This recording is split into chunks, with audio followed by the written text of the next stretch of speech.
दृष्टा, स्वप्न और तत्वबोध। चेष्टा, काल, आकाश, चेतना और चराचर के एकत्व का प्रश्नोत्तर विवेचन। संकलक, भीम शुक्ल, डैश डैश डैश। मंगलाचरण, श्री सरस्वत्यै नमः, श्री गणेशाय नमः। वक्रतुंड महाकाय सूर्यकोटि समप्रभ, निर्विघ्न कुरु मे देव, शुभ कार्येषु सर्वदा। श्री राम, श्री कृष्ण, सद्गुरु तथा समस्त ऋषि परंपरा को नमन। Dash dash dash. प्रारंभिक निवेदन। मनुष्य ने संसार को जानने के लिए असंख्य प्रश्न किए हैं। मैं कौन हूँ? ये जगत क्या है? चेतना क्या है?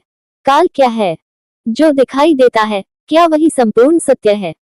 और यदि सब कुछ किसी एक मूल सत्ता पर आश्रित है, तो उस मूल सत्ता को कौन और कैसे जान सकता है?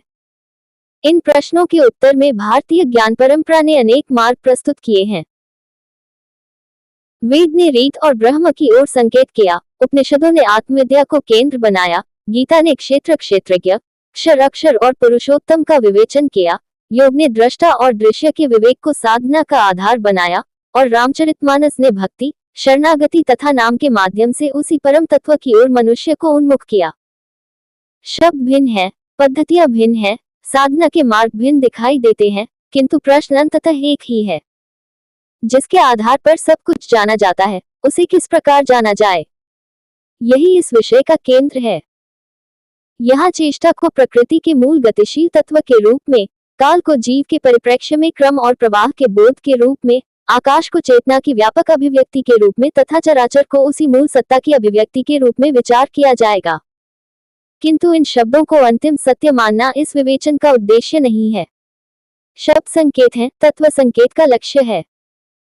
जिस प्रकार उंगली चंद्रमा की ओर संकेत करती है, पर चंद्रमा उंगली के अग्रभाग में नहीं होता, उसी प्रकार आत्मा, ब्रह्म, काल, आकाश, चेष्टा, अक्षर अक्षर, दृष्टा और दृश्य, ये सभी शब्द अपने अपने संदर्भ में संकेतक हैं। Dash dash dash. Bhim Shukla की भूमिका। इस विषय में भीम शुक्ल की भूमिका किसी अंतिम सत्य के स्वामी या किसी मत को दूसरों पर आरोपित करने वाले व्यक्ति की नहीं है। भूमिका है प्रश्न को केंद्रित करना, बिखरे हुए संकेतों को एक क्रम देना और विवेक के सामने उस प्रश्न को रखना जिसे साधारण दृष्टि प्रायः अलग अलग विषयों में बांट देती है। भीम शुक्ल का महत्व इस बात में है कि उन्होंने प्रश्न को केवल क्या सत्य है तक सीमित न रखकर यह भी पूछा, सत्य को जानने वाला कौन है, और फिर उससे भी आगे। यदि जानने वाला स्वयं अपने मूल स्वरूप में प्रतिष्ठित हो जाए, तो जानने वाला और जिसे जाना जा रहा है, इन दोनों का भेद कहां तक रहता है। इसलिए यहाँ संकलक की भूमिका भी संकेत की भूमिका जैसी है।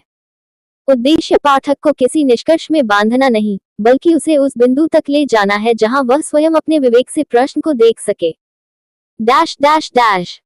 इस विषय की महत्ता। मनुष्य की सबसे बड़ी कठिनाई केवल अज्ञान नहीं है। कठिनाई यह भी है कि वह जिस दृष्टि से संसार को जानता है, उसी दृष्टि को वह अंतिम मान लेता है। स्वप्न में स्वप्निक पुरुष को अपना संसार पूर्णतः वास्तविक प्रतीत हो सकता है।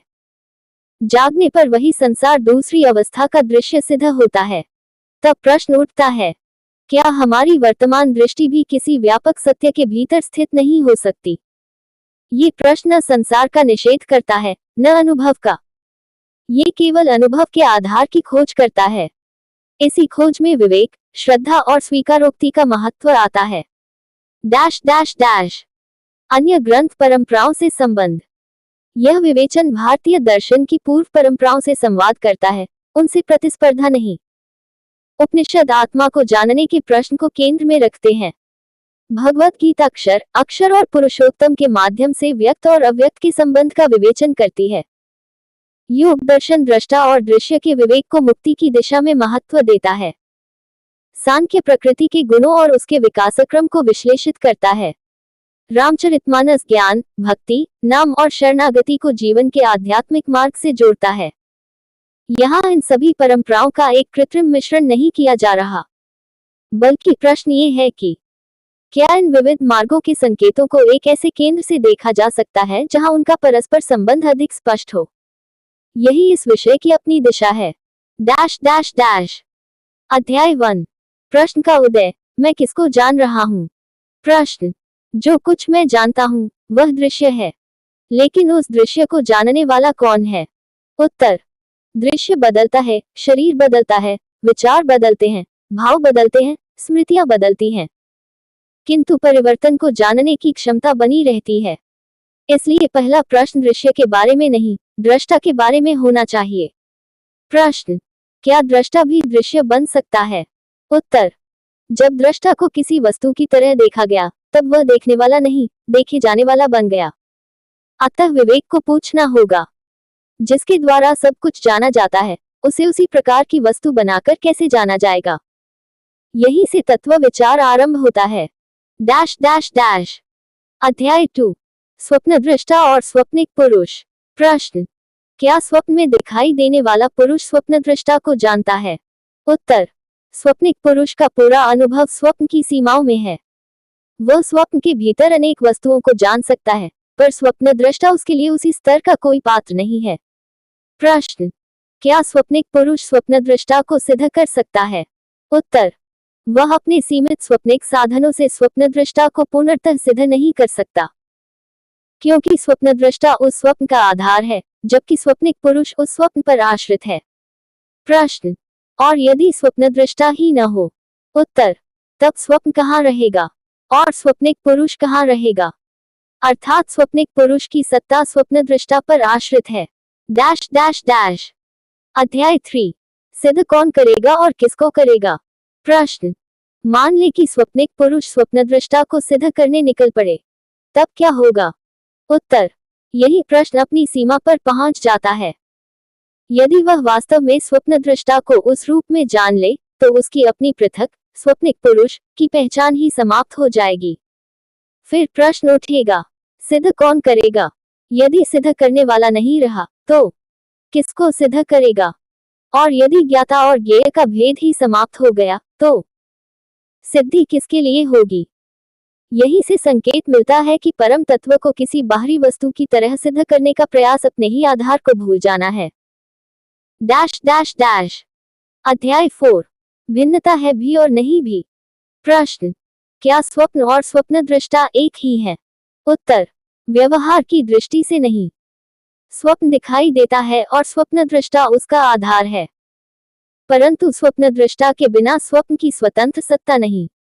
इसलिए भिन्नता व्यवहार में है, आश्रय की दृष्टि से स्वप्न स्वतंत्र नहीं।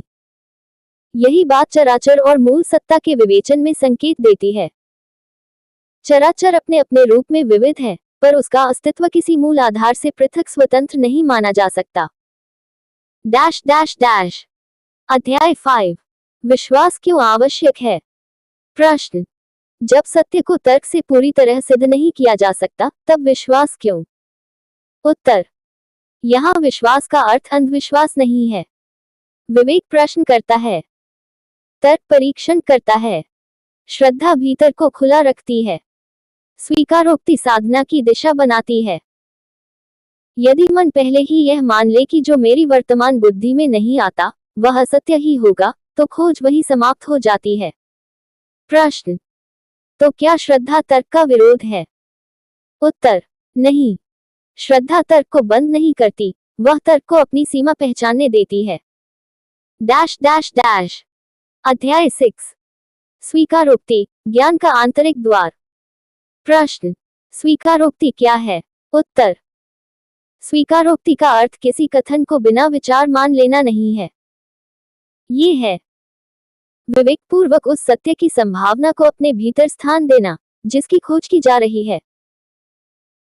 जब तक मन किसी संभावना को स्वीकार करने के लिए तैयार नहीं होता, तब तक उसके सामने रखे गए संकेत भी उसके लिए केवल शब्द बने रहते हैं। उदाहरण, यदि कोई व्यक्ति सूर्य के प्रकाश में आंखें बंद करके खड़ा हो और कहे कि मुझे प्रकाश दिखाई नहीं दे रहा, तो समस्या प्रकाश के अस्तित्व की नहीं, उसकी दृष्टि की स्थिति की है। इसी प्रकार सत्य के संबंध में भी केवल बाहरी प्रमाणों की वृद्धि पर्याप्त नहीं, अंतःकरण का खुलना भी आवश्यक है। Dash dash dash. अध्याय 7, शब्द और संकेत। प्रश्न, यदि आत्मा, काल, आकाश, चेष्टा आदि शब्द अलग अलग हैं, तो क्या वे अलग अलग तत्व हैं? उत्तर, आवश्यक नहीं। शब्द संदर्भानुसार संकेत कर सकते हैं। उंगली चंद्रमा नहीं है। उंगली का प्रयोजन चंद्रमा की ओर संकेत करना है। उसी प्रकार कोई शब्द अंतिम तत्व नहीं बन जाता केवल इसलिए कि हम उसे बोलते हैं। प्रश्न, तो फिर शब्दों की आवश्यकता क्यों? उत्तर, क्योंकि संकेत के बिना मार्ग स्पष्ट करना कठिन है। शब्द नाव की तरह हैं, वे पार जाने में सहायक हो सकते हैं, लेकिन नाव को ही किनारा समझ लेना भूल है। Dash dash dash. अध्याय 8। चेतना, आकाश और काल। प्रश्न, क्या आकाश ही आत्मा है? उत्तर, पुनर्तः ऐसा कहना उचित नहीं होगा। आकाश को यहाँ मूल चेतना की व्यापक अभिव्यक्ति के रूप में समझना अधिक उपयुक्त है। मूल चेतना आकाश तक सीमित नहीं है। प्रश्न, और काल? उत्तर, जीव के परिप्रेक्ष्य में जहाँ चेष्टा प्रकट होती है, वहाँ क्रम का बोध होता है, और उसी क्रम का अनुभव काल के रूप में होता है। इसलिए यहाँ काल को केवल घड़ी के समय के अर्थ में नहीं लिया जा रहा। सूत्र, चेतना, मूल आधार। आकाश, उसकी व्यापक अभिव्यक्ति। चेष्टा, प्रकृति का गतिशील उदय। काल, चेष्टा के क्रम का जीवगत अनुभव। चराचर, उसी अभिव्यक्ति का विस्तार। ये शब्द एक दूसरे के पर्याय बनाने के लिए नहीं, बल्कि उनके संबंध को समझने के लिए हैं। Dash dash dash. अध्याय 9। प्रकृति के केंद्र में चेष्टा। प्रश्न, प्रकृति का निचोड़ क्या है? उत्तर, प्रकृति के विविध व्यापारों को क्रमशः देखते हुए उनका मूल गतिशील तत्व चेष्टा के रूप में सामने आता है। उत्पत्ति, परिवर्तन, प्रवाह, आकर्षण, विकार और विविध व्यवहार, इन सब में किसी न किसी रूप में गति और प्रवृत्ति है। इसीलिए यहाँ कहा जाता है, प्रकृति के केंद्र में चेष्टा है। प्रश्न, क्या चेष्टा के बिना कोई पृथक प्रकृतिगत अस्तित्व दिखाई देता है?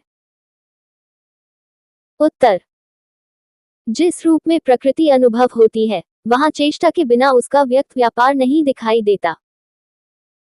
इस प्रकार चेष्टा प्रकृति के विवेचन की केंद्रीय कुंजी बनती है। Dash dash dash. अध्याय 10। आज्ञा चक्र, स्थूल स्थान नहीं, सूक्ष्म संकेत। प्रश्न, आज्ञा चक्र क्या शरीर में कोई अलग वस्तु है? उत्तर, इस विवेचन में इसे किसी स्थूल देहगत वस्तु के रूप में ग्रहण नहीं किया जा रहा।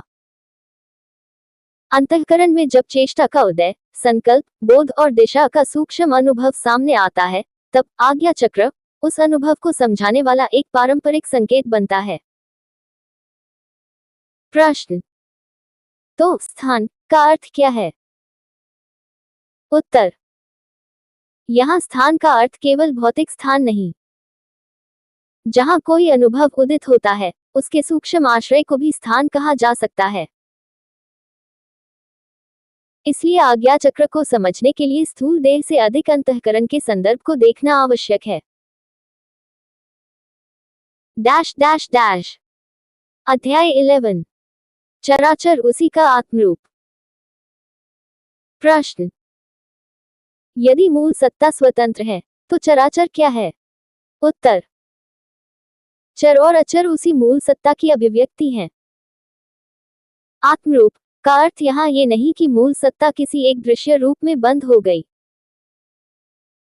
बल्कि ये कि चराचर का अस्तित्व उससे पृथक स्वतंत्र नहीं है। प्रश्न, फिर दृष्टा और दृश्य का क्या? उत्तर, व्यवहार में दृष्टा और दृश्य का भेद उपयोगी है। अंगी और अंग का भेद भी विवेचन में उपयोगी है, परंतु इन्हें अंतिम सत्य मानकर तत्व को शब्दों के भीतर बंद कर देना उद्देश्य नहीं। शब्द विवेक के उपकरण है, तत्व उनका विषय है, उनका बंधन नहीं। Dash dash dash. अध्याय 12।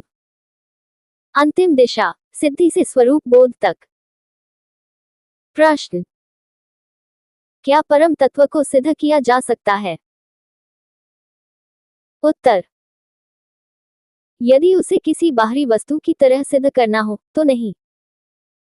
क्योंकि सिद्ध करने वाला स्वयं उसी सत्ता के आधार पर खड़ा है जिसकी खोज कर रहा है। स्वप्निक पुरुष स्वप्नद्रष्टा को सिद्ध करने चले तो अंतिम स्थिति में स्वप्निक पुरुष के पृथक अस्तित्व का ही प्रश्न समाप्त हो जाता है। प्रश्न: तो फिर क्या करना है? उत्तर: विवेक करना है, श्रद्धा रखना है, स्वीकारोक्ति करनी है, संकेत को समझना है और अंततः अपने स्वरूप की ओर लौटना है। तत्व को किसी दूसरे से प्राप्त करने की वस्तु मानना एक सीमा है। तत्व में प्रतिष्ठित होना दूसरी बात है। Dash dash dash.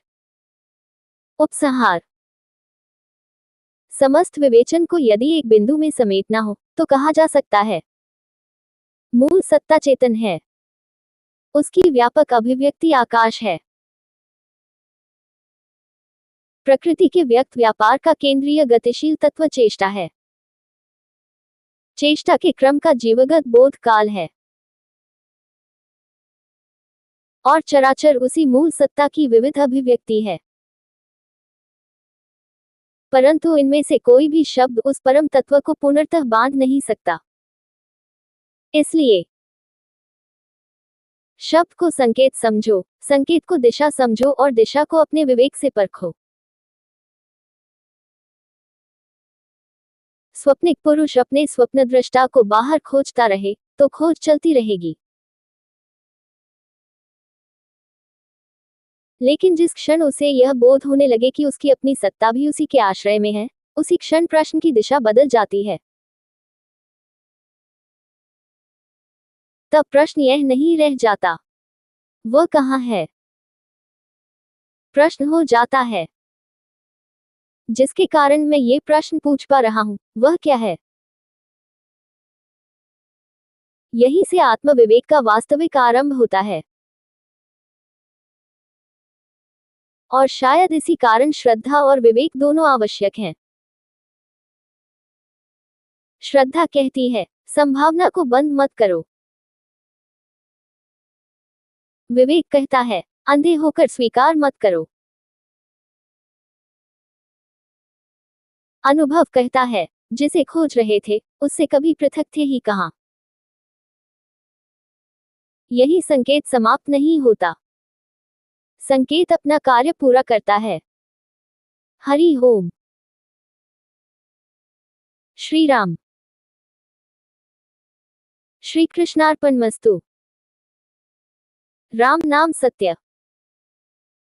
संकलक: भीम शुक्ल।